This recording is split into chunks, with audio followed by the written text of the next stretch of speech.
the business that coaches choose is one that basically you're on a high wire, and the only net is the network of associates, friends, people who are out there who may be interested in employing you once your current spot inevitably ends. And not many walk away on their own terms. John Gruden started the Fired Football Coaches Association after he was let go by the Buccaneers, surprisingly, 17 years ago this month. And every coach is destined to be fired.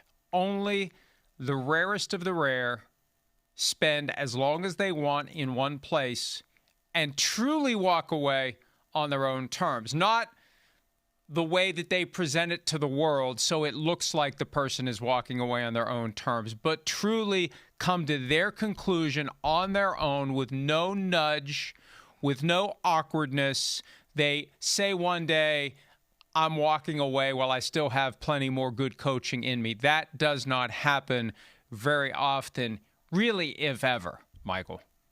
Yeah, Mike, you said it perfectly. It really is it's a crazy business, and it's not just professional sports, because I think the NFL is on a different level than all the others. Okay, in Major League Baseball, the Dodgers won the World Series this year. You didn't have 8 teams say, okay, well, the Dodgers won the World Series, so we're just moving on from all of our managers. They're not going to be 8 managerial openings in Major League Baseball. NBA coaches don't last for a long time, but it's not this exodus after the season reacting to, you didn't meet expectations this year. This team won the championship. We were supposed to win it. We're not close. You're out. It just doesn't happen. It's really a football-only thing where it happens year after year. And it's getting to the point where coaching changes are almost like we look at coaches the same way we look at franchise quarterbacks.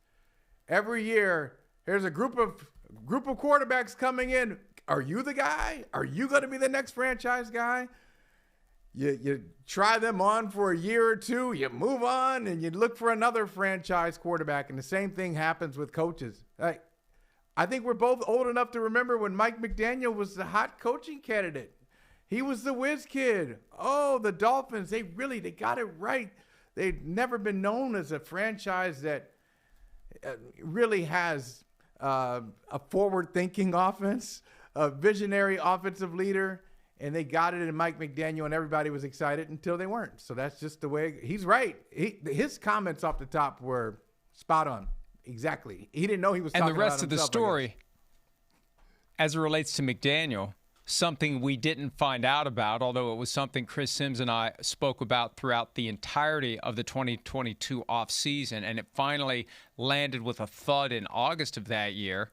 McDaniel wasn't the first choice. The first choice was Sean Payton. The scheme, the plan, the thing that resulted in $1.5 million in fines, first-round draft pick loss, 6-week suspension of owner Stephen Ross. They wanted Sean Payton and Tom Brady engaged in blatant tampering to try to set up this arrangement where Tom Brady would join the front office and then they would trade for Sean Payton, who had already resigned as coach of the Saints. And then Tom Brady would decide one day, I think I want to play. And by May, all the planets would have lined up and it would have been Payton and Brady. Once that was blown up, the Dolphins had to do the traditional search. And I think there are many reasons why teams change coaches. One of the reasons, the bad teams stay bad. And the owners don't want to be blamed for the fact that their team is bad. So the team can't be bad because of me, the owner. The team is bad because of someone who works for me. Never mind the fact that I hired them. When the time comes that we have to do something, well, you can't fire me. And I'm not just going to throw in the towel, sell the franchise, move on. Sorry, you're stuck with me as the owner. I'm going to find someone that I can blame this on. And look, as it relates to the Dolphins, there was a Friday morning, not all that long ago, day after the Dolphins had been embarrassed at home by the Baltimore Ravens, 28-6. Stephen Ross knew he had to do something. Got to do something. Fans are upset. Got to do something. What am I going to do? He opted for a half measure. Fired GM Chris Greer. Half measures never work. From that day forward, wasn't it obvious something was going to have to give? What are you going to do? You're going to hire a general manager.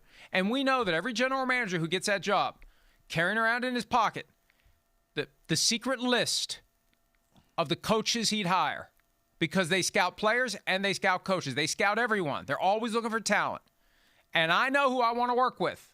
So if Mike McDaniel stays, new GM comes in, new GM just bides his time waiting for an opportunity to fire Mike McDaniel. How does that work for anyone? They finally got to the right spot in a roundabout, embarrassing way, when in reality they should have just removed the Band-Aid in one swoop, one motion, right off. That's what they should have done. We should have said that even more loudly at the time, but we see it time and again where the owners of the bad teams, it isn't like the trends continue. The bad teams stay bad. Right.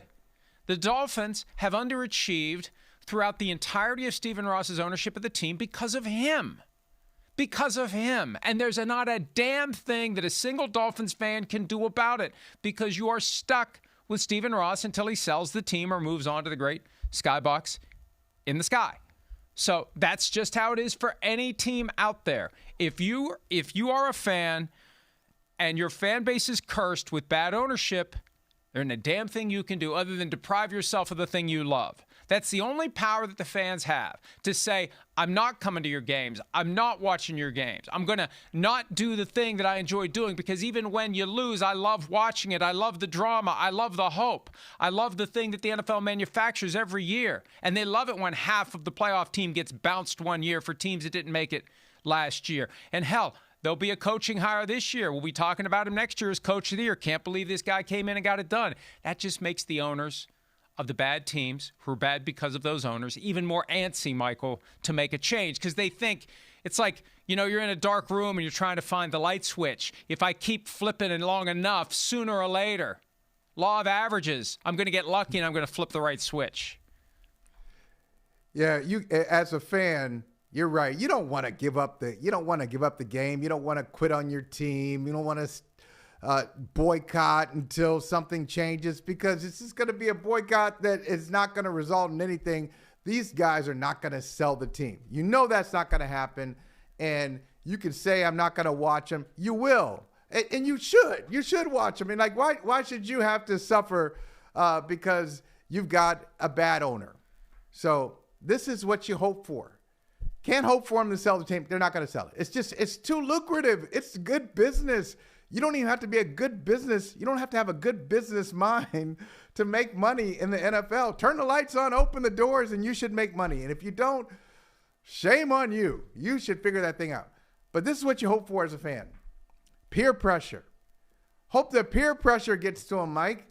And we know how thin-skinned most of these owners are. They don't want to hear any kind of criticism, constructive, destructive. They don't want to hear it. That's why they were so upset at the player survey, which I think is brilliant. The player survey and says, okay, we're going to give the grades. This team has the best locker room or the worst. This team, we like the weight room. We don't like the weight room. Training staff, they don't have a family room, whatever.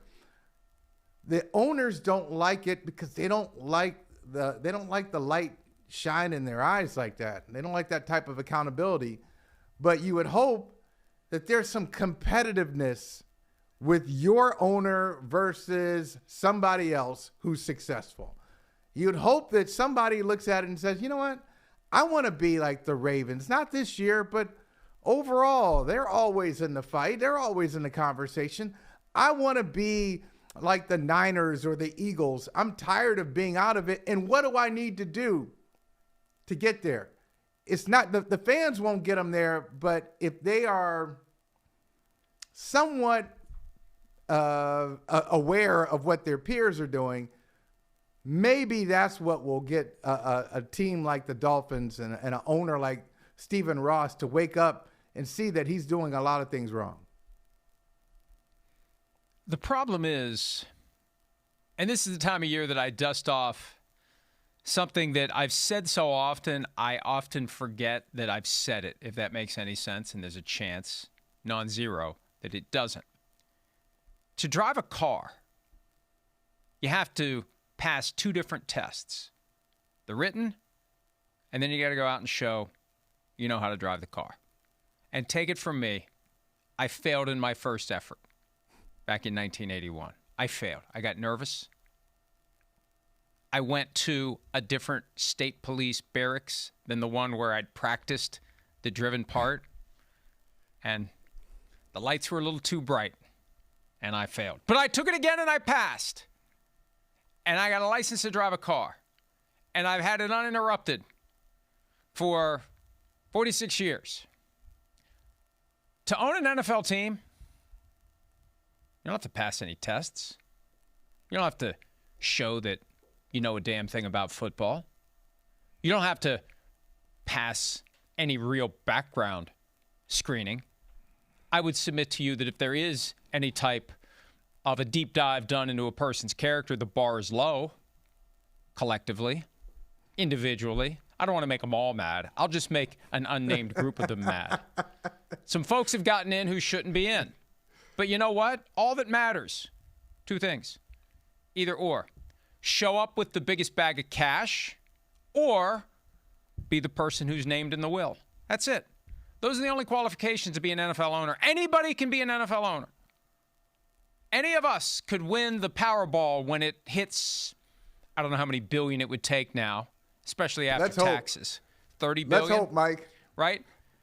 But however the money comes our way, however it happens, whether we inherit it, whether we earn it in some other line of work, that's the great lie that the owners who have become highly successful in some other business tell themselves.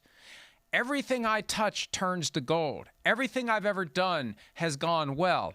Well, it's different in this business if we're going to view it through the prism of on-field success. Now, I also would submit to you, Michael Holley, that the periodic comments that we hear from most owners that their goal is to win the Super Bowl every single year, I would submit to you that's a lie. That's part of the grift. Yeah. If you allow yourself to view this endeavor as successful based only on winning a Super Bowl, you are going to be pissed off all the time. Success comes in the form, as it does for every business, in the form of dollars in and dollars out. And Stephen Ross or any other owner who's never won a Super Bowl, much less been in one. The Dolphins haven't been in one in more than 50 years. They haven't won a playoff game since 2000, I believe. That's right. Got to look it up, make sure. That was the big number a couple years ago. All the clocks were set to 24 minutes after the hour or something because it's been all the meetings started at 24 minutes after the hour. As a reminder, it's been 24 years since they won a playoff game. Like that's going to somehow inspire guys who weren't even alive the last time they won a playoff game. Hi, it's Mike Florio. Thanks for watching PFT on YouTube. Hit subscribe for the latest news and analysis from Pro Football Talk.